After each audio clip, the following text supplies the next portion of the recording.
Alright, SSC 25। ও না না, তোমরা এখন কত লিমন? ওরা কত? ওরা হচ্ছে এখন এইচএসসি 27। ও এইচএসসি 27। তোমরা এখন অনেক বড় হয়ে গেছো, একদম স্কুলের গন্ডি পেরিয়ে একদম কলেজে তোমাদের অ্যাডমিশন সামনেই। রেজাল্ট নিয়ে একটু টেনশন থাকতে পারে, সে আলাপ পরে।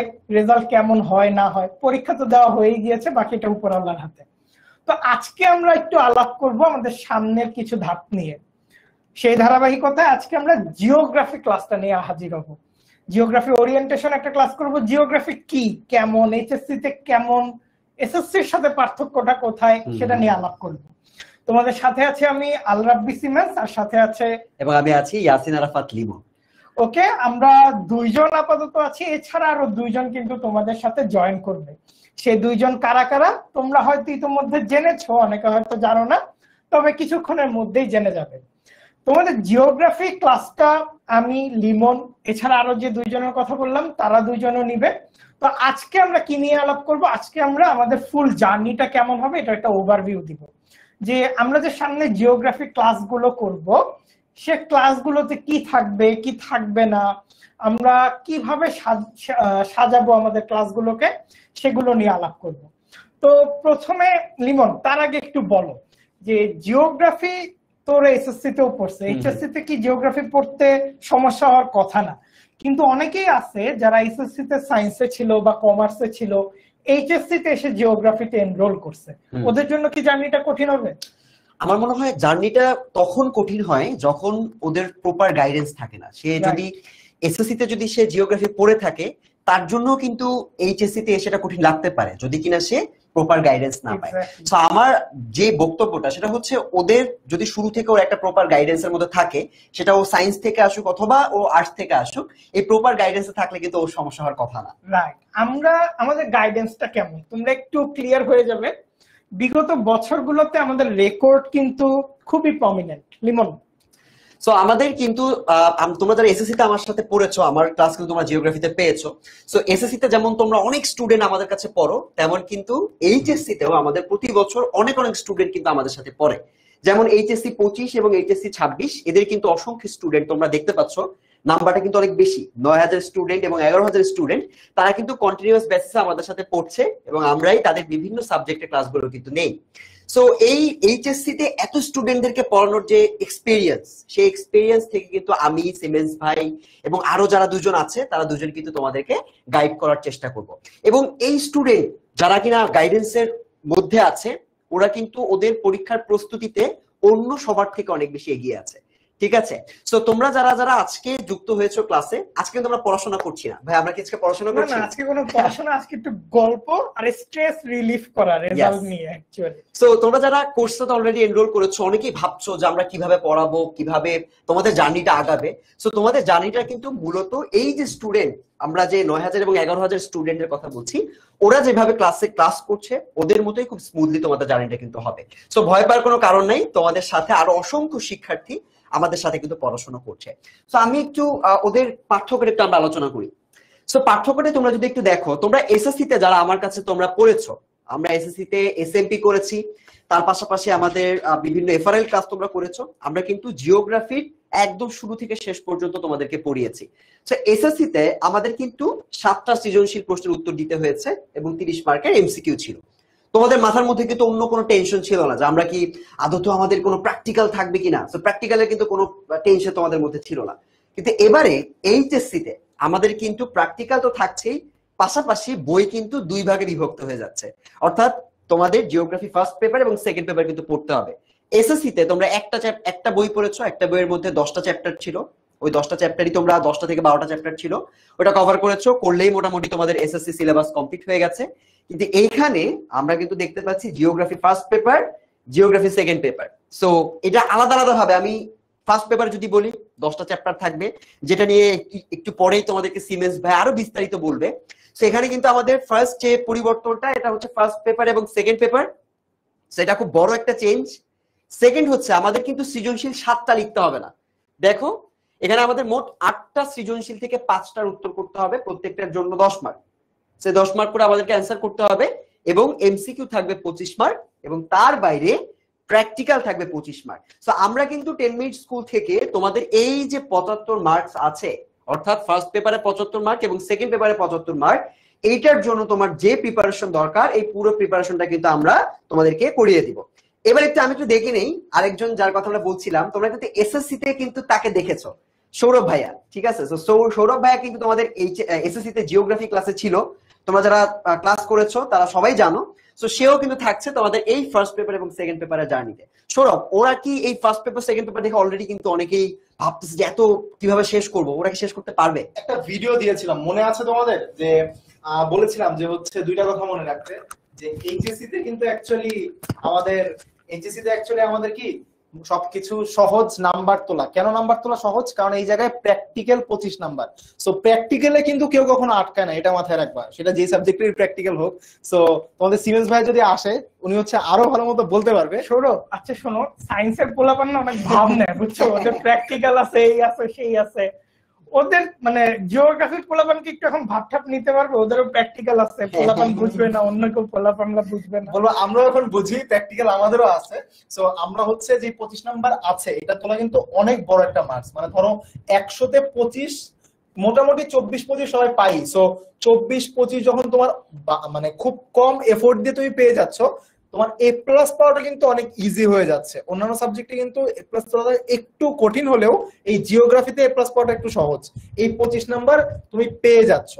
এবং তোমাদের এই যে একটা কনফিউশন ছিল যে ফার্স্ট পেপার সেকেন্ড পেপার দুইটা আলাদা হচ্ছে পেপার করা, এর থেকে মানে এটাতে কি কোনো কঠিন কোনো কিছু আছে?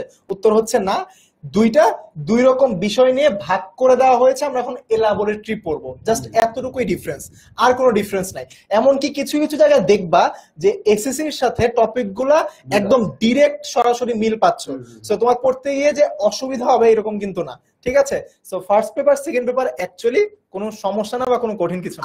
আমার মনে হয় ওরা যে যারা এসএসসি তে পড়েছে জিওগ্রাফিটা খুব ভালো করে, যাদের বেসিক ক্লিয়ার আছে, তাদের ফার্স্ট পেপার সেকেন্ড পেপারে যদি তারা একটু মনোযোগ দিয়ে পড়ে, ওদের মনে হয় কোনো সমস্যা হওয়ার কথা না। তো তোমরা যারা জিওগ্রাফি পড়েছো, সায়েন্স থেকে যারা আসছো তাদের হিসাবটা একটু আলাদা। যদি তোমরা আর্টস থেকে আসো, তোমাদের বেসিক ক্লিয়ার থেকে তোমাদের জন্য সহজ হবে। আর যদি সায়েন্স থেকেও এসে থাকো তাহলেও তোমাদের জন্য সহজ হবে, কারণ আমরা কিন্তু শুরু থেকেই একদম তোমাদের গাইডেন্স দিতে থাকবো। আমাদের বেসিক বিল্ডিং ক্লাস কিন্তু হচ্ছে, এটা আমরা হ্যাঁ। সো এটা আমরা একটু পরে দেখবো। সো আমরা একটু পরবর্তীতে দেখি আমাদের প্ল্যানিংটা, যেহেতু গাইডেন্স নিয়ে কথা বলছি। সো এই বিস্তারিত গাইডেন্সটা যারা সায়েন্স থেকে আসছো এবং যারা আর্টস থেকে আসছো দুজনেই একটু দেখে নাও যে আসলে টপিক গুলো কিভাবে থাকবে। তো সিমেন্স ভাই ক্যারি ফরওয়ার্ড করছে। দেখো, জিওগ্রাফি ফার্স্ট পেপার, তো ফার্স্ট পেপার সেকেন্ড পেপার এই দুইটা ভাগে আমরা আমাদের পুরা জিওগ্রাফিটাকে, এইচএসসি জিওগ্রাফিটাকে ভাগ করতে পারি। তো ফার্স্ট পেপারের সিলেবাসটার দিকে যদি তোমরা তাকাও, তাহলে কিন্তু তোমরা দেখতে পারবে এই অধ্যায়গুলোর সাথে তোমরা পরিচিত। সৌরভ পড়িয়েছে, লিমন পড়িয়েছে। তো প্রথম যে ক্লাসটা, প্রথম অধ্যায়টা, এইটা অনেকে তোমরা করতে চাও না, অনেকে এটাকে গুরুত্বও দাও না। বাট আই বিলিভ এই অধ্যায়টা সবচেয়ে গুরুত্বপূর্ণ। কেননা জিওগ্রাফি কেমন, ফিজিক্যাল জিওগ্রাফি বা প্রাকৃতিক ভূগোল কেমন, এই জিনিসটার পুরো বেসিকটা বিল্ড হয় এই ফার্স্ট পেপারে। কিভাবে পড়তে হবে, কিভাবে পড়া যায়, জিনিসগুলোকে কিভাবে আত্মস্থ করা যায়, এইটা একদম ফার্স্ট পেপার থেকে শুরু হবে। এরপর তোমরা নিশ্চয়ই ভূত্বক সম্পর্কে পড়েছো, অশ্বমণ্ডল, গুরুমণ্ডল, কেন্দ্রমণ্ডল সম্পর্কে পড়েছো। এই সম্পর্কে টোটাল একটা ধারণা আমরা অধ্যায় 2-এ পাবো, যেটা হচ্ছে পৃথিবীর গঠন। এখন তোমরা বলতে পারো, ভাইয়া এসএসসি তে তো পড়ছি, এইচএসসি তে আবার এগুলা নিয়ে কি পড়বো? এগুলার একদম বিস্তারিত তথ্য উইথ থিওরি সহ, অর্থাৎ তাত্ত্বিক চিন্তা ভাবনা শুরু থেকে তোমাদেরকে পড়ানো হবে। এখানে তোমরা প্লেট টেকটনিক সম্পর্কে জানতে পারবে, ভূমিকম্প, সুনামি, আগ্নেয়গিরি সম্পর্কে জানতে পারবে। তো খুবই মজার মজার টপিক গুলো তোমরা এখানে আত্মস্থ করতে পারবে। সাকিব জয়েন করেছে, অপির, রাফি, সুস্মিতা, মায়া, ইভা জয়েন করেছে, ভেরি গুড। অনেকের অনেক প্রশ্ন আছে, আমরা আসছি প্রশ্নগুলোতে। এরপর ভূমিরূপ পরিবর্তন, এই যে প্রথম দুইটা অধ্যায়, প্রাকৃতিক ভূগোলের অনেক ভাগ আছে, যেমন জিওমরফোলজি একটা ভাগ আছে, জিওমরফোলজিকে ভূমিরূপ বিদ্যা। আবার কি ভাগ আছে, বায়ুমণ্ডল সম্পর্কে একটা বিস্তারিত অধ্যায় আছে। আবার কি ভাগ আছে, এই যে পানি, চারদিকে পানি দেখতেছি, সমুদ্র দেখতেছি, নদী দেখতেছি, এ সম্পর্কে একটা বিস্তারিত ভাগ আছে। আবার কি আছে, যে চারদিকে জীবজন্তু, এগুলো নিয়ে একটা ভাগ আছে। আর ওই যে আমরা ম্যাপ আঁকি, এই ম্যাপটা নিয়ে একটা ভাগ আছে। তোমরা যদি অধ্যায় 2 আর 3 দেখো, পৃথিবীর গঠন এবং ভূমিরূপ পরিবর্তন মাটির সাথে কানেক্টেড, তার মানে এটা জিওমরফোলজি কিংবা ভূমিরূপ বিদ্যার আন্ডারে। অধ্যায় 4, 5, 6 যেখানে বায়ুমণ্ডল, বায়ু দূষণ, জলবায়ুর উপাদান ও নিয়ামক, জলবায়ু অঞ্চল, জলবায়ুর পরিবর্তন, যেখানে তোমরা বায়ুমণ্ডলের গঠন, তাপমাত্রা এগুলো সম্পর্কে জানবে। ইয়েস মিমি, এটা আর্টসের সাবজেক্ট। এছাড়া তোমরা জলবায়ু এবং আবহাওয়ার পার্থক্য, বিভিন্ন জলবায়ু অঞ্চল, পৃথিবীর এক এক অঞ্চলে কেন জলবায়ু আলাদা হয়। যেমন আমি ছোট্ট করে একটা তথ্য দেই, আমাদের দেশে আমরা বর্ষাকালে কিংবা গ্রীষ্মকালে বৃষ্টি হতে দেখি, তাই না? শীতকালে সাধারণত আমাদের দেশে বৃষ্টি হয় না। কিন্তু একটা গুরুত্বপূর্ণ ব্যাপার কি জানো, ইউরোপে তো যদি তুমি যাও, বিশেষ করে ইটালি, গ্রিস, পর্তুগাল, স্পেন এই অঞ্চলগুলোতে, সেখানে গ্রীষ্মকালে কোনো ধরনের বৃষ্টি হয় না, কিন্তু শীতকালে বৃষ্টি হয়। খুবই ইন্টারেস্টিং একটা ব্যাপার। এই যে বাংলাদেশে একরকম হলো, ইউরোপের দিকে, ইউরোপের দক্ষিণাংশে জলবায়ু আরেক রকম, এই কারণগুলো কেন? কিংবা বাংলাদেশে আমরা দেখি সুজলা সুফলা, শস্য শ্যামলা, বইয়ের কোট, যে বই থেকে যদি আমরা কোট করি, কিন্তু বাংলাদেশের সাথে কিছুটা দূরে একই অবস্থানে সৌদি আরব এলাকাতে কিংবা আরবীয় অঞ্চলে আমরা মরুভূমি দেখতে পারি, কিন্তু বাংলাদেশে আমরা ঠিক বিপরীত অবস্থান দেখতে পারি।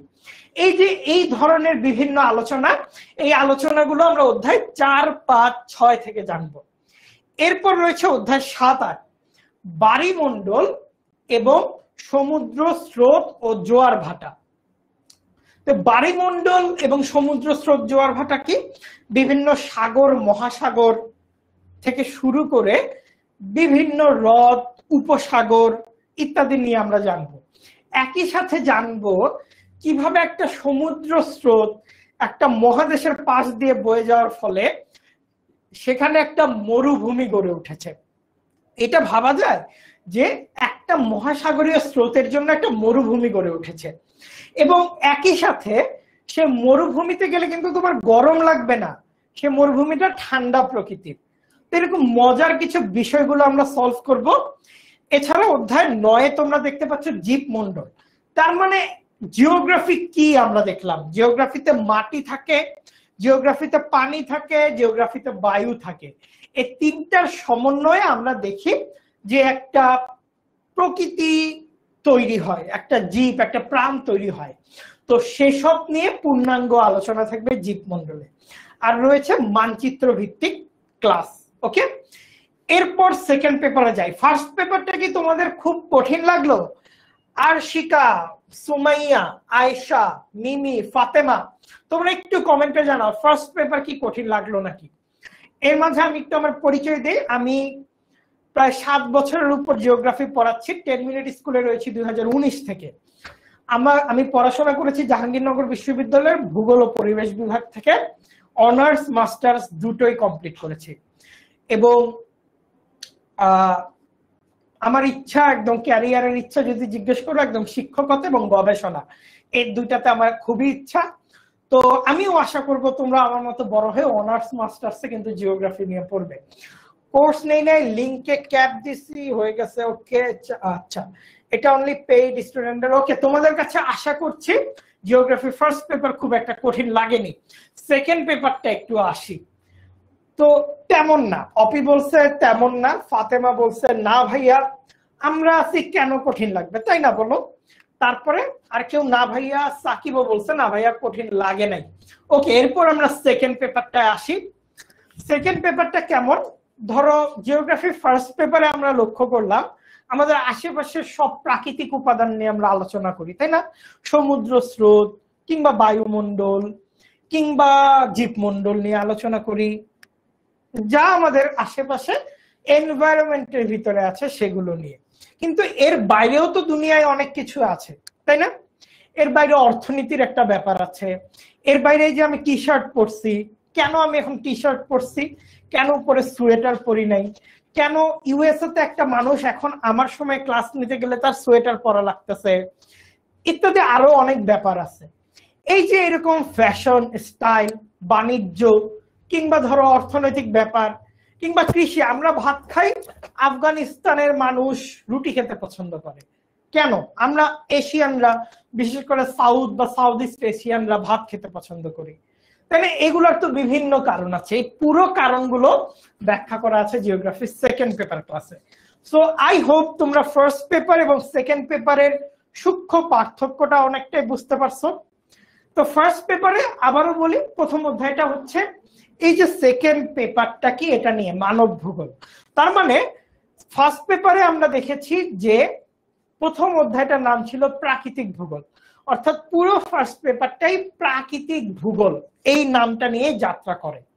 আর সেকেন্ড পেপারটা হচ্ছে মানব ভূগোল, যেটাকে আমরা ইংরেজিতে বলি হিউম্যান জিওগ্রাফি। এইটা নিয়ে আমরা পুরো সেকেন্ড পেপারে পড়াশোনা দেখব। যেমন অধ্যায় 2 জনসংখ্যা, বসতি, কৃষি, এগুলো থেকে আমরা সাধারণত মানুষের জনসংখ্যা কেমন হয়, কেন জনসংখ্যার পার্থক্য ঘটে, বসতি অর্থাৎ সেটেলমেন্ট গুলোর ডিস্ট্রিবিউশন কেমন হয়। কিছু জায়গায় আমরা দেখি লাইন ধরে দোকানপাট বসে, কিছু জায়গায় আমরা দেখি গোল হয়ে দোকানপাট বসে, এগুলো কেমন হয়। নিউজিল্যান্ডে মানুষজন বাসাবাড়ি করার ক্ষেত্রে কি চিন্তা করে, বাংলাদেশে আমি কি চিন্তা করি, কিংবা তোমরা কেউ যদি রাঙামাটি, বান্দরবন, খাগড়াছড়ি থেকে দেখে থাকো, তোমরা কি ধরনের চিন্তা করো, তাই না? এই জিনিসগুলো সেকেন্ড পেপারে আমরা আলোচনা করবো। এবং অবভিয়াসলি ফার্স্ট পেপার এবং সেকেন্ড পেপারের জন্য কিন্তু আমাদের বই কিনতে হবে, বইগুলো আমরা সাজেস্ট করব। তোমরা একটু ভিডিওটা দেখতে থাকো, বইগুলোর নাম একটু পর জানিয়ে দিচ্ছি। অধ্যায় 5-6 দেখো খনিজ, শক্তি সম্পদ ও শিল্প, অর্থাৎ বিভিন্ন প্রকার খনিজ সম্পদ আছে। আমাদের দেশে যেমন প্রাকৃতিক গ্যাস পাওয়া যায়, কয়লা পাওয়া যায়, তেল পাওয়া যায় না, তেল পাওয়া যায় আরব বিশ্বে। কেন এই পার্থক্যগুলো ঘটে? কিংবা বাংলাদেশে পঞ্চগড়ে আমরা অনেক পেবলস, কোবলস অর্থাৎ অনেক পাথর, নুড়ি পাথর পেতে দেখি, কিন্তু আমরা ঢাকায় সেটি পাই না। কিংবা মধুপুরে আমরা আনারস হতে দেখি, কিন্তু গাইবান্ধায় আনারস হয় না, আখ হয়। সিলেটে চা বাগান হতে দেখি পাহাড়ি ঢালুতে, ঢালু অঞ্চলে, পাহাড়ি অঞ্চলে, কিন্তু পঞ্চগড়ে আমরা সমভূমিতেও চা হতে দেখি। কেন এই পার্থক্যগুলো হয়, এই সবকিছু নিয়ে আমরা আলোচনা করব এই অধ্যায় 4, 5, 6। এখন এই যে খনিজ সম্পদ আমরা এক্সট্রাক্ট করলাম, ধান চাষ করলাম, চা চাষ করলাম, তাই না, শিল্পাঞ্চল বসালাম, এগুলো তো এক জায়গা থেকে আরেক জায়গায় নিতে হবে। এটার জন্য তোমাদের আছে পরিবহন অধ্যায় ও বাণিজ্য অধ্যায়। মোটামুটি সেকেন্ড পেপার পড়লে তোমাদের ব্যবসা বাণিজ্য করতে কোনো সমস্যা হবে না। ভবিষ্যতে কেউ ব্যবসা বাণিজ্য করতে পারলে এই জিওগ্রাফিক নলেজ কাজে লাগাতে পারবা। আর অধ্যায় 9 আছে দূষণ ও দুর্যোগ, খুবই ইম্পর্টেন্ট একটা অধ্যায়। আমি যখন পার্সোনালি আমাদের যখন বিসিএস কোর্স ছিল, বিসিএস এর অধ্যায় যখন পড়াতাম, তখন এই চ্যাপ্টারটা ছিল one of the most important chapter, এবং এখান থেকে কোশ্চেন আসতোই। খুবই ইম্পর্টেন্ট চ্যাপ্টার, এখান থেকে প্রশ্ন আসবেই। এবং শেষ চ্যাপ্টারটা হচ্ছে মানচিত্র অভিক্ষেপ চ্যাপ্টার। কিভাবে গোল একটা পৃথিবীকে আমরা সমতল কাগজে আঁকি, কিভাবে আঁকা সম্ভব, এই সবকিছু মিলে সেকেন্ড পেপারের আলোচনা। তো সৌরভ একটু আসো। সৌরভ এখন তোমাদের যেটা বলবে আমাদের অনলাইন ব্যাচটা কেমন হবে, আমাদের প্ল্যানটা কি, এটা নিয়ে একটু সৌরভ আলোচনা করবে। থ্যাংক ইউ ভাই। যে দেখো আমাদের তো হচ্ছে অনেকগুলো চ্যাপ্টার দেখতে পেলা, সো প্রত্যেকটা সপ্তাহে একটা করে লাইভ ক্লাস থাকবে। তার মানে কি, তার মানে হচ্ছে মাসে হচ্ছে তোমরা 4টা লাইভ ক্লাস পাচ্ছ। এবং এই লাইভ ক্লাসগুলোর উপরে আমরা তো ক্লাস নিলেই শুধুমাত্র হবে না, তাই না, যে তোমরা আসলে ভালো করছো কিনা, কিংবা হচ্ছে তোমাদের কোনো জায়গায় আটকাচ্ছে কিনা, এই বিষয়গুলো ঠিকঠাক মতো বোঝার জন্য, অর্থাৎ তোমাদেরকে প্রিপেয়ার করার জন্য ঠিকঠাক মতো প্রত্যেক সপ্তাহে এবং হচ্ছে প্রত্যেক মাসে, ঠিক আছে, আমাদের এক্সাম থাকছে। ঠিক আছে, ওই এক্সামগুলোর মাধ্যমে তুমি অ্যাকচুয়ালি নিজেকে যাচাই করে নিতে পারবা যে প্রশ্নগুলো কিরকম হয়ে থাকে পরীক্ষায় এবং তোমার প্রিপারেশন আসলে কতটুকু। এর পাশাপাশি তুমি তো এক্সাম দিলা, সো এই এক্সাম দেওয়ার মাধ্যমে তোমার তো এইটা বুঝতে হবে যে আসলে তোমার অবস্থানটা কোন জায়গায়। ধরো তুমি অনেক পড়ছো বা পড়ছোই না, সো তোমার সাথে যারা পড়ালেখা করছে তাদের অবস্থানটা কোন জায়গায় আছে, এই বিষয়গুলো বোঝার জন্য তুমি যখন এক্সাম দিবা সেই এক্সামের উপর কিন্তু এক্সামের লিডার বোর্ডটাও পেয়ে যাবা। এতে করে কি হবে, এতে করে তুমি হচ্ছে বুঝতে পারবা অ্যাকচুয়ালি তোমার অবস্থানটা কোন জায়গায় আশেপাশের স্টুডেন্টদের সাথে বা বন্ধু বান্ধবদের সাথে। এখন তুমি এক্সাম তো দিলা, সো প্রত্যেকটা ক্লাস যে নিচ্ছি আমরা, এই ক্লাসে তো হচ্ছে আমরা বিভিন্ন জিনিস তো তোমাদের টপিক আকারে থাকছে, বাট দেখবা ভাইয়া অনেক কিছু এঁকে দিচ্ছে, অনেক কিছু বোঝাচ্ছে।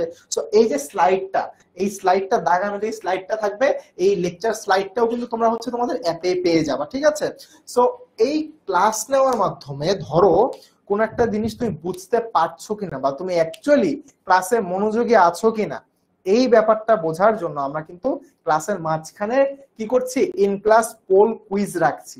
So in class poll quiz রাখার সুবিধাটা কি, অর্থাৎ ধরো তোমাকে হচ্ছে জনসংখ্যা নিয়ে কোনো একটা টপিক আমি পড়াচ্ছি, পড়ানোর পর এই টপিকটা তুমি ঠিকঠাক মতো বুঝতে পেরেছো কিনা, কিংবা হচ্ছে এখান থেকে কোনো একটা প্রশ্ন ইনস্ট্যান্ট তোমাকে জিজ্ঞেস করার মাধ্যমে আমি আসলে বুঝতে পারবো যে তুমি টপিকটা আসলে বুঝতে পারছো কিনা, বা কোথাও কোনো প্রবলেম থাকলে সেটাও কিন্তু আমি আইডেন্টিফাই করে ফেলতে পারবো। সো এই পোলের মাধ্যমে কিন্তু অ্যাকচুয়ালি তোমাদের সাথে আমাদের ইন্টারাকশনটা আরো ভালোভাবে হবে। এরপর দেখো, সো এক একটা অধ্যায় যখন আমরা পড়িয়ে ফেলবো, এই অধ্যায়গুলোর উপরে তোমাদের অনেকের হচ্ছে অনেক কনফিউশন থাকবে, হয়তোবা হচ্ছে অনেক জায়গায় তোমরা বলো যে হচ্ছে ভাইয়া এটার উপর কি লেকচার শিট থাকবে না। সো পুরো চ্যাপ্টারটার উপরে প্রত্যেকটা চ্যাপ্টার শেষে আমরা হচ্ছে একটা করে লেকচার শিট দিয়ে দিব, ঠিক আছে, প্রত্যেকটা চ্যাপ্টারের সাথে। অর্থাৎ তোমাদের কমপ্লিট একটা প্যাকেজ কিন্তু এখান থেকে পেয়ে যাচ্ছ।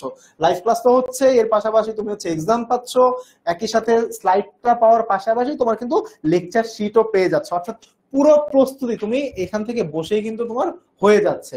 মোস্ট ইম্পর্টেন্ট একটা জিনিস যেটা লাইভ কিউএনএ সেশন।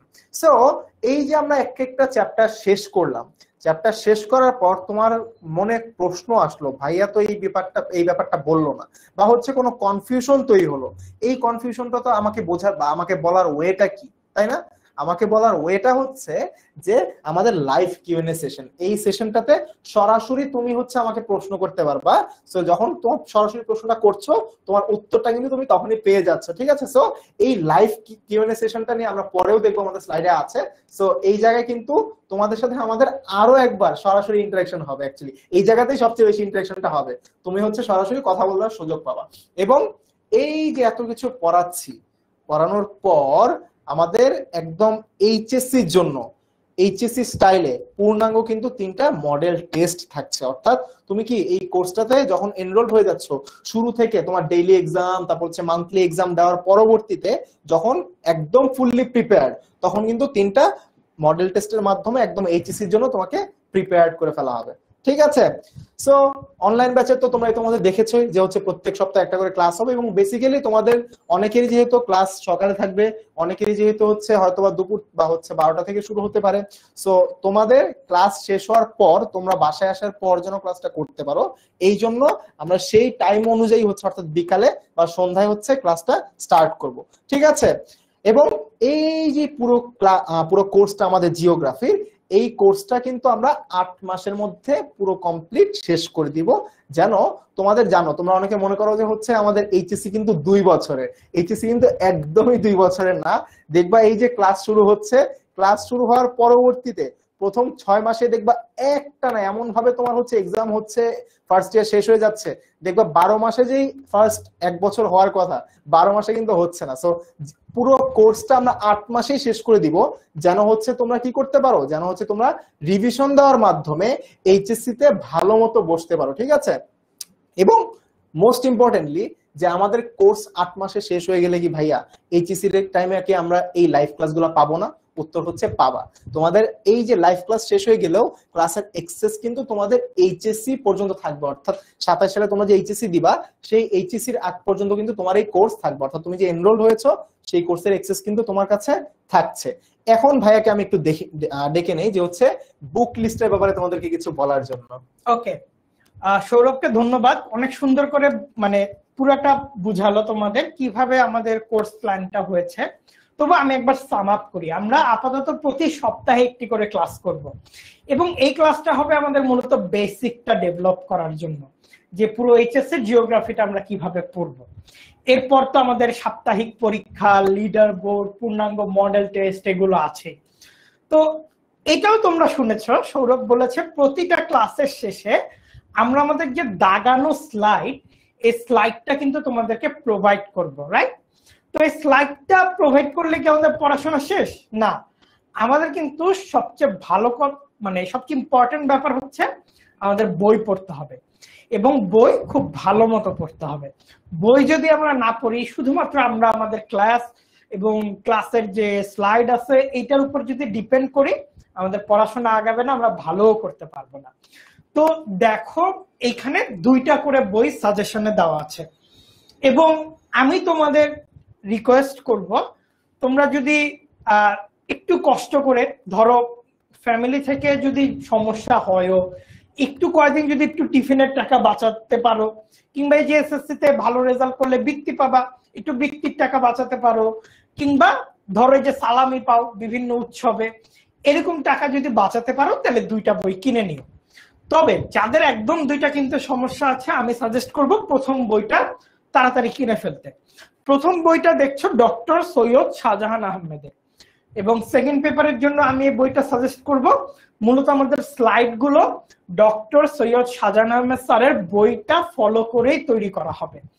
এবং সেকেন্ড বইটা যেটা বলতেছি সেকেন্ডারি অপশন, তোমরা আপাতত না কিনলেও পরে কিনে নিও, কেননা আমি সাজেস্ট করব 2টা করে বই রাখতে প্রতিটা সাবজেক্টের।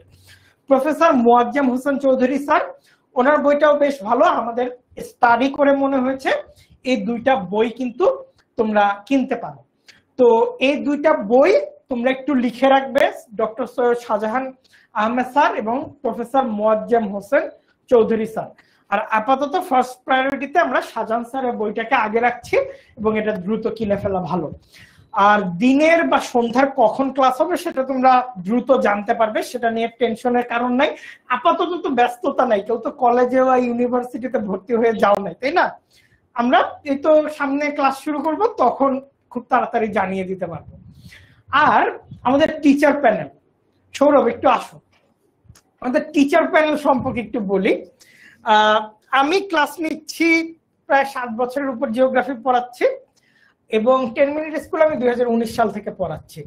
আর জিওগ্রাফি পড়াতে গিয়ে অনেক মজার মজার অভিজ্ঞতা হয়েছে। যেমন মনে করো জিওগ্রাফি যারা পড়ে, আমি এটা সবসময় বলি, তারা অ্যাডমিশনে খুবই ভালো করে, কারণ তোমরা অধ্যায়গুলো দেখলে এত ডাইভার্সিফাইড অধ্যায়, সবগুলা অ্যাডমিশনের জেনারেল নলেজের অনেকখানি কভার হয়ে যায়। তো সাথে তো আমি আছি, এর সাথে তোমাদের একজন আপু আছে, বুশরা আপু। বুশরা আপু আজকে আসতে পারে নাই, বুশরা আপু গট অ্যাক্সিডেন্ট টুডে। তো তোমরা একটু দোয়া করো আপুর জন্য, আপু যাতে তাড়াতাড়ি সুস্থ হয়ে যায়, তারপর তাড়াতাড়ি তোমাদের ক্লাস নিতে পারে। সৌরভ, বাকি 2জন। আমি তো তোমাদের সাথে আছি, তোমরা ইতিমধ্যে আমার সাথে এসএমপি তে ক্লাস করেছো, এফআরএল এ ক্লাস করেছো, ভাইয়াও ছিল সাথে।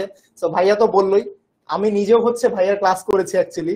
সো ভাইয়া কত সিনিয়র বুঝতেই পারছো। ভাইয়া আমাদের সাথে থাকছে, বুশরা আপু থাকছে, এর পাশাপাশি আমি থাকছি তোমাদের সাথে, এবং আমার সাথে লিমন থাকছে। সো লিমন একটু আগেও ছিল, সো লিমন আমাদের সাথে থাকছে, আমি আর লিমন। সো আমরা 2জন, তোমরা ইতিমধ্যে দেখেছো এসএমপি তে। সো সামনেও আমাদের এই এইচএসসির ওবি যেটা আসছে, অর্থাৎ চলে আসছে যেটা, সো সেখানে তোমরা আমাদের 2জনকে এবং ভাইয়া এবং আপুকে দেখতে পারবে। আমরা 4জন থাকছি তোমাদের এই জার্নিতে। ফ্রি কোর্সেস, ওদের জন্য অনেকগুলো গিফট আছে সৌরভ, একটু আমরা দেখাই গিফট গুলো। হ্যাঁ, ফ্রি কোর্স, এই যে এইচএসসি 27 ফাউন্ডেশন কোর্স বাংলা ইংরেজি আইসিটি। সো আমরা যেটা করি সারা বছর, জিওগ্রাফি, ইকোনমিক্স, অর্থাৎ আমাদের যে অন্যান্য মেইন সাবজেক্ট গুলা এইগুলা পড়তে থাকি। সো মনে করি যেটা, যে বাংলা ইংরেজি আইসিটি তো পড়ার কোনো দরকার নেই। যেটা ঘটে যে এইচএসসি 2-3 মাস আগে গিয়ে দেখা যায় যে আমি তো বাংলা ইংরেজি আইসিটি, স্পেশালি আইসিটি কিছুই পারতেছি না। সো এইচএসসি তে কিন্তু নাম্বার তোলাটাও একটু ডিফিকাল্ট, কারণ হচ্ছে আমরা এসএসসি তে যতটা সহজে বাংলা ইংরেজি আইসিটি তে মার্কস তুলে ফেলতাম, এখন কিন্তু অতটা সহজ না। এই জন্য তোমাদের শুরু থেকেই যেন হচ্ছে তোমাদের এই বেসিকটা তৈরি হয়ে যায়, সেই জন্য আমরা ফাউন্ডেশন কোর্স নিয়ে আসছি। তোমাদের সাথে থাকছে আমাদের ফারহান ভাইয়া, 8 বছরের উপর পড়াচ্ছে বাংলা, জাকির ভাই থাকছে আইসিটি তে, এবং নাইম দুর্জয় ভাইয়া থাকছে তোমাদের ইংরেজি এই ফাউন্ডেশন কোর্সে।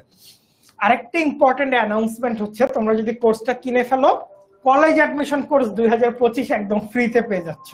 অর্থাৎ যারা নটর ডেমে ভর্তি পরীক্ষা দিতে চাও, হলি ক্রসে ভর্তি পরীক্ষা দিতে চাও, তাদের জন্য জার্নিটা কিন্তু আরো সহজ হবে। তো অনেকে আমরা এই যে 2 মাস তো পড়াশোনা মোটামুটি করি নাই কেউ, তো অ্যাডমিশনে পড়তে গেলে একটা গ্যাঞ্জাম হয়। তো তোমাদের জন্য এটার কোনো আলাদা প্যারাই নেই, আলাদাভাবে কিনতে হবে এমন কিছু। তোমরা আমাদের কোর্সটা কিনে ফেলো, তাহলে তোমরা কলেজ অ্যাডমিশন কোর্স আর বাংলা আইসিটি ইংরেজি কোর্সটা কিন্তু ফ্রিতে পেয়ে যাচ্ছ। এবং আমাদের এবার তোমাদের এতক্ষণের প্রশ্ন, কবে থেকে কি শুরু হবে? সৌরভ একটু বলো। এই যে আজকে তো আমরা হচ্ছে তোমাদের জিওগ্রাফির ওরিয়েন্টেশন ক্লাসটা নিচ্ছি, আমরা সবাই আছি। এরপর জুলাই মাসের 1 তারিখ থেকে আগস্টের 30 তারিখ পর্যন্ত আর ধৈর্য ধরে অপেক্ষা করতে হবে না, একদম চলে আসছে। জুলাইয়ের 1 তারিখ থেকে আগস্টের 30 তারিখ পর্যন্ত তোমাদের জিওগ্রাফির উপর বেসিক বিল্ডিং ক্লাস হবে। এই জায়গায় কি হবে, এই যে এসএসসি তে তোমরা বিভিন্ন টপিক গুলা যে পড়ে আসছো, আমরা এসএসসির সাথে এইচএসসি টপিক গুলাকে কানেক্ট করব, যে কোন বেসিক গুলা তোমাদের এইচএসসি তে লাগবে এবং এগুলো হচ্ছে তোমাদের জন্য ইম্পর্টেন্ট। ঠিক আছে, এতে করে কি হবে, সেপ্টেম্বর থেকে যখন একদম টপিক বেসড ধরে ধরে আমরা প্রত্যেকটা বিষয় পড়াবো, তখন তোমাদের এই বেসিক গুলা কাজে লাগবে। সো যারা যারা হচ্ছে ওই যে সায়েন্স থেকে হিউম্যানিটিসে চলে আসছো, তাদের জন্য বেসিক বিল্ডিং ক্লাসটা কিন্তু খুবই খুবই খুবই ইম্পর্টেন্ট, বাকিদের জন্য ইম্পর্টেন্ট। কারণ 2 মাস বা হচ্ছে 3 মাস যেহেতু পড়াশোনা একদমই করবা না, এই টপিক গুলো যদি হচ্ছে একটু মাথার মধ্যে রাখো, পরে পড়তে হচ্ছে সুবিধা হবে। ঠিক আছে, ওকে, তাহলে জুলাইয়ের 1 তারিখ থেকে তো তোমরা ক্লাসে জয়েন হচ্ছ নাকি? একটু কমেন্টে জানাও, তাহলে একটু আমরা দেখি তোমরা ডিটারমাইন্ড কিনা। আমরা তো ডিটারমাইন্ড, তোমাদের খুব ভালো মতো পড়াবো, তোমরা ডিটারমাইন্ড কিনা। জুলাইয়ের 1 তারিখ থেকে তোমাদের তো টাইমটাও আমরা যে 8টা বাজে থেকে ক্লাস শুরু হবে, তো 8টা থেকে রাত 8টা থেকে তোমরা একদম সারাদিনের কাজকর্ম, আড্ডা, বিকালের খেলা, আরো অন্যান্য কিছু থাকলে সব শেষ করে এসে কিন্তু 8টায় আমাদের ক্লাসে জয়েন করতে পারবে। একজন বলছে যে পড়াশোনা কাকে বলে ভুলেই গিয়েছিল। আচ্ছা, সমস্যা নাই, আমরা এই যে 1 তারিখ থেকে একটু আস্তে আস্তে শুরু করব বেসিক বিল্ডিং ক্লাস, যেহেতু যাতে সেপ্টেম্বর থেকে তোমরা কোর্সটা খুব ভালো মতো আয়ত্ত করতে পারো, তাতে তোমাদেরই সুবিধা হবে। এবং সৌরভ যেটা বারবার বলতেছে যে 2 বছর আমরা মনে করি, অ্যাকচুয়ালি কোনো 2 বছর না। ওই যে আমরা দেখছি না যে থিওরি অফ রিলেটিভিটিতে টাইম অনেক সময় মনে হয় অনেক বেশি, কিন্তু একটু অল্প টাইম। এই এইচএসসি টাইমটা একদম অল্প, একবারে just like a T20 innings. তুমি দেখবা নামতেছো ধুমধারাক্কা, আশপাশ থেকে পিটানি, তুমি বুঝবাই না কখন কি হইতেছে। ওকে, তাহলে সবাই মোটামুটি সৌরভ বলতেছে কিন্তু 1 তারিখ থেকে ক্লাসে সবাই থাকবে, ভালো কথা। এই যে প্রতিদিন ঘোরাফেরা করো, খেলাধুলা করো, বন্ধুদের কি বলছো আমাদের কোর্সটায় ভর্তি হইতে? বন্ধুদের কিন্তু জানায় দিও। আরেকটা জিনিস, এইচএসসি তে A+ পাবা, অ্যাডমিশনে ভালো করবা, তোমার বন্ধু বান্ধবরা কিন্তু কখনোই তোমার প্রতিযোগী না। তুমি A+ পেলে তোমার বন্ধুর A+ মিস যাবে এমনও না, কিংবা সরকার ঠিকও করে দেয় না 800 জনের বেশি A+ পাওয়া যাবে না। তো সবাই মিলে যদি আমরা A+ পাই, তাহলে তো কোনো সমস্যা নাই। সবচেয়ে ভালো কথা হচ্ছে যে ধরো তুমি যখন একসাথে পড়ছো, একসাথে A+ পাচ্ছ এবং ওই বন্ধুর সাথেই অ্যাডমিশন দিয়ে হচ্ছে একই ইউনিভার্সিটিতে পড়ছো, ওইটা কিন্তু আরেকটা আলাদা ভালো লাগে কাজ করবে। কারণ দেখবা যখন ভার্সিটিতে যাবা সবাই নতুন। তো এই জায়গায় আমার ভার্সিটিতে যখন দেখি যে আমার কলেজের বা হচ্ছে স্কুলের পুরনো বন্ধু বান্ধব, তখন কিন্তু নিজের কাছেই অনেক ভালো লাগে, আপন মনে হয় ওদেরকে আরো বেশি। তো বন্ধুদেরও নিয়ে আসো, জানা হচ্ছে তারা একসাথে এই এইচএসসি জার্নি তো থাকবেই, এর পাশাপাশি অ্যাডমিশন দিয়ে আমরা এক ইউনিভার্সিটিতে পড়তে পারি। ঠিক আছে, ইনশাল্লাহ। তাহলে জুলাইয়ের 1 তারিখ রাত 8টা থেকে কিন্তু আমরা ক্লাস শুরু করছি। আর এরপর কিউএনএ সেশনের কথা সৌরভ তো বললোই, আমরা একটা করে কিউএনএ সেশন রাখবো এবং এখানে কিন্তু তোমরা সরাসরি ইন্টারঅ্যাক্ট করতে পারবে আমাদের সাথে। দেখো ফারহান সাকিব ভাই আছে এখানে, সবাই কিন্তু কথা বলার চান্স পেয়েছে যে তাদের কোন জায়গায় প্রবলেম গুলো হয়েছে। তো এইভাবে আমরা হচ্ছে স্ক্রিন শেয়ার করে তোমাদের যে প্রবলেম গুলো থাকবে এগুলো সলভ করে দিব এবং তোমরাও কিন্তু কথা বলার চান্স পাবা। ঠিক আছে, তো খালি এতটুকুই না, তোমাদের ডিউটি আরো কিছু ডিউটি আছে, সেটা হচ্ছে ইন্টারঅ্যাকশন। তোমরা কতটুকু ইন্টারঅ্যাক্ট করতেছো প্রত্যেকে, আমাদের কন্টেন্টে তোমরা কতটা মনোযোগী, কতটা ভালো মতো পরীক্ষা দিচ্ছ, আমাদের কন্টেন্টের সাথে কতটা কানেক্ট করতে পারছো, এই সব কিছু মিলিয়ে তোমাদের জন্য কিন্তু থাকছে স্টুডেন্ট অফ দ্য মান্থের একটা সার্টিফিকেট। তোমরা দেখতে পাচ্ছ এখানে কয়েকজন স্টুডেন্টের নাম দেওয়া আছে, যেমন সেপ্টেম্বর 2024-এ আমরা দেখতে পাচ্ছি অনিন্দিতা বিশ্বাস, ও কিন্তু স্টুডেন্ট অফ দ্য মান্থ হয়েছে। নভেম্বরে সামিরা, এরকম আরো অনেকে আছে। এবং সহজ করে বলি ভাই, হ্যাঁ, সেটা হচ্ছে যে আমাদের অ্যাপে কিন্তু এখন তুমি কতক্ষণ ক্লাস করছো, কখন ঢুকছো, কয়দিন হচ্ছে প্রেজেন্ট ছিল, কয়দিন অ্যাবসেন্ট ছিল, প্রত্যেকটা জিনিস আছে। তুমি কয়টা পোলে পার্টিসিপেট করেছো, কুইজে তুমি কত মার্কস পেয়েছো, লিডার বোর্ডে কত মার্কস রয়েছে। সো এই সকল বিষয় কম্প্যাক্ট আকারে যখন আমরা দেখবো যে হচ্ছে একজন স্টুডেন্ট সবচাইতে ভালো পারফরমেন্স করছে, সেই কিন্তু actually student of the month হবে। সো অ্যাপের মধ্যেই কিন্তু এখন পুরো বিষয়টা তোমরা দেখতে পারবা যে তোমার অবস্থানটা কোন জায়গায়। ঠিক আছে, আরেকটা জিনিস হচ্ছে তোমরা কিন্তু একটা সার্টিফিকেটও পেয়ে যাচ্ছে রিকগনিশনটার জন্য, খালি মুখে মুখে না, তোমাদের কিন্তু আমরা একটা অফিসিয়াল সার্টিফিকেটও দিচ্ছি। যেমন সামিরা এই সার্টিফিকেটটা পেয়েছে, তো তোমাদের সামনে সুযোগ আছে এমন একটা সার্টিফিকেট জেতার কিংবা নিজের অর্জনের মাঝে রাখার। তো এই হচ্ছে আমাদের মোটামুটি জিওগ্রাফি ক্লাস, জিওগ্রাফির ওভারভিউ। তো তোমাদের কাছে কেমন লাগছে, তোমাদের কি মনে হচ্ছে জিওগ্রাফি ব্যাপারটা কেমন লাগবে বা জিওগ্রাফি ক্লাসটা কেমন হবে? আর আমি আরেকবার বলছি, তোমরা তোমাদের বন্ধু বান্ধবদের একটু জানিয়ে দিও। আমি একটা বিষয় বলি, যেমন আমরা সবাই এনার্জি এই বিষয়টার সাথে পরিচিত, তাই না? আমরা যখন একা একা কাজ করব, ধরো পুরো বিষয়টা আমি একলা পড়াবো, এই ব্যাপারটা এনার্জি। এখন তোমরা দেখতেছো আমি পড়াচ্ছি, সৌরভ পড়াচ্ছে, বুশরা আপু পড়াচ্ছে, লিমন পড়াচ্ছে, এই ব্যাপারটাকে বলে সাইনার্জি বা সিনার্জি। এই ব্যাপারটা কেমন, আমি একলা যে এফোর্টটা দিব এটার ইম্প্যাক্ট যতখানি, এই সাইনার্জির ব্যাপারটার ইম্প্যাক্ট আরো বড় হয়। তো তোমরা যদি সবাই মিলে পড়াশোনা করো, একজন আরেকজনকে হেল্প করো, গ্রুপ ডিসকাশন করো, বন্ধুদের নিয়ে এসে পড়াশোনা করো, এইটার ইম্প্যাক্ট কিন্তু অনেক বড় হবে। তো আমরা সবসময় এরকম গ্রুপ লেভেলে কাজ করার চেষ্টা করব। জুলাইয়ের 1 তারিখ থেকে কিন্তু আমরা আমাদের এই ক্লাসটি শুরু করব। আর একজন বলছিল যে ফেসবুক গ্রুপে অ্যাড করার কথা, প্রাইভেট গ্রুপটাই কিন্তু তুমি অ্যাড হয়ে যাবে, কোনো টেনশন নিও না। যদি আমাদের যেহেতু কোর্সে এনরোল করেছো, প্রাইভেট গ্রুপে হচ্ছে অ্যাড হয়ে যাবে, কোনো সমস্যা নেই। ঠিক আছে, আর যে কোনো প্রশ্ন থাকলে তো আমাদের হেল্পলাইন আছেই সবসময়, 16910 কল করতে পারো। আরেকজন হচ্ছে ভাই ভয় পাচ্ছে, বলছে 13 তারিখ রেজাল্ট, ভাই কি করবো? ও, রেজাল্ট নিয়ে টেনশন করে? আচ্ছা ধরো তুমি এখন টেনশন করতেছো অনেক বেশি, রেজাল্ট কি চেঞ্জ হবে সৌরভ? না, একদমই তো চেঞ্জ হবে না। আচ্ছা বোর্ড কি জানে তুমি যে টেনশন, জানে বোর্ড, সবাই টেনশন করতেছে, কিন্তু বোর্ড কিন্তু একটু পাত্তা দেয় না। রেজাল্ট যেটাই হোক, এখন ধরো তোমার রেজাল্টটা খারাপ হয়েছে, তুমি যেটা ডিজায়ারেবল ছিল ওটা হয় নাই, তাও মনে করবা লাইফে কিচ্ছু হয় নাই, লাইফ পেছানোর মতো কিছুই হয় নাই। আমরা আমাদের ইউনিভার্সিটিতে দেখছি অনেকে জিপিএ 5 পাইছে, অনেক ইউনিভার্সিটিতে টিকে নাই, কিন্তু অনেকে 3.63 পেয়ে তার ইউনিভার্সিটিতে পড়তে আসছে। এবং এটার জিপিএর কিন্তু একটা মার্কও কাউন্ট হয়, তার মানে তারা এত ভালো পড়াশোনা করছে, ওইটুক যে গ্যাপ আছে এটা তাদের জন্য কোনো গ্যাপই মনে হয় নাই। সৌরভ, রেজাল্ট খারাপ হলে কি কোনো সমস্যা হয় আসলে? একদমই না ভাইয়া, রেজাল্ট দিয়ে হচ্ছে, রেজাল্ট হ্যাঁ তোমাকে জাজ করা যে তুমি এতদিন কি করেছো এইটার একটা ইম্প্যাক্ট থাকে, বাট তুমি যেই মুহূর্ত থেকে দাঁড়িয়ে চিন্তা করছো যে আমি 10 মাস পরে বা 15 মাস পরে আমি ওই অবস্থানে যেতে চাই, পেছনের যতগুলো পরিশ্রম আছে আর কোনো কাজেই লাগবে না। তুমি এখন থেকে যে এফোর্টটা দিবা পুরোটাই হচ্ছে তোমার সেই 10 মাস পরে তুমি নিজেকে যেই জায়গায় দেখতে চাও সেইটা হচ্ছে তুমি দেখতে পারবা। সো ধরো যাদের রেজাল্ট ভালো হয়েছে বরঞ্চ তারা একটু পেছনের দিকে থাকবে, কারণ মনে করবে যে আমার তো রেজাল্ট ভালোই আছে, আর পড়াশোনা করার দরকার নেই। সো যদি কোনো কারণে, অবশ্যই আমরা চাই যে তোমাদের সবার রেজাল্ট ভালো হোক, বাট কোনো কারণে যদি হচ্ছে কারো রেজাল্ট মনে হয় যে বন্ধুদের মতো হচ্ছে না বা একটু খারাপ হয়েছে, টেনশন করার কোনো দরকার নাই ভাইয়া।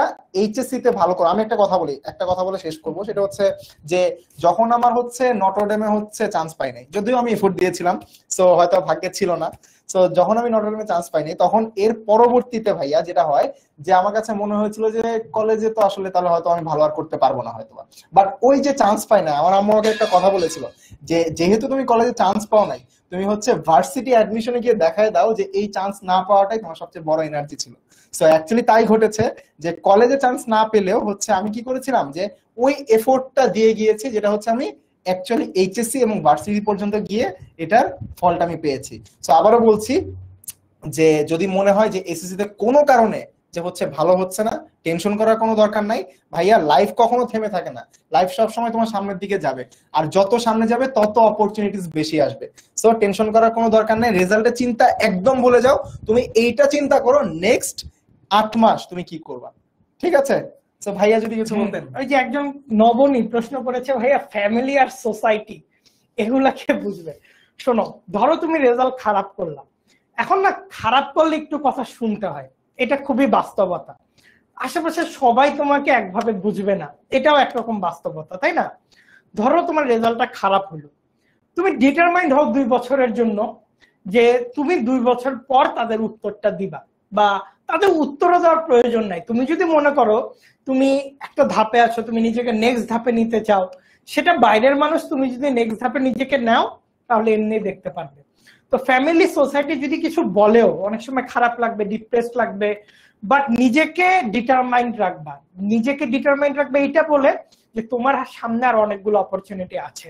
যারা রেজাল্ট ভালো করবা তারাও মনে করো একটা জিনিস মনে রাখবা, রেজাল্ট ভালো করা মানেই না তুমি জীবনে সবকিছু পেয়ে গেছো।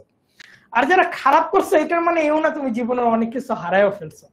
জীবন অনেক বড়, ভার্সিটিতে উঠো, এইচএসসি লাইফ পার করো, চাকরি জীবনে যাও, দেখবে জীবনে আরো অনেক মজার মজার জিনিস আছে যেটা এনজয় করার জন্য হয়তো তোমাকে সামনে আগায় যেতে হবে। তো আজকে থাকি আমরা এই পর্যন্তই থাকি, রেজাল্ট যখন দিবে তোমাদের সামনে কথা হবে।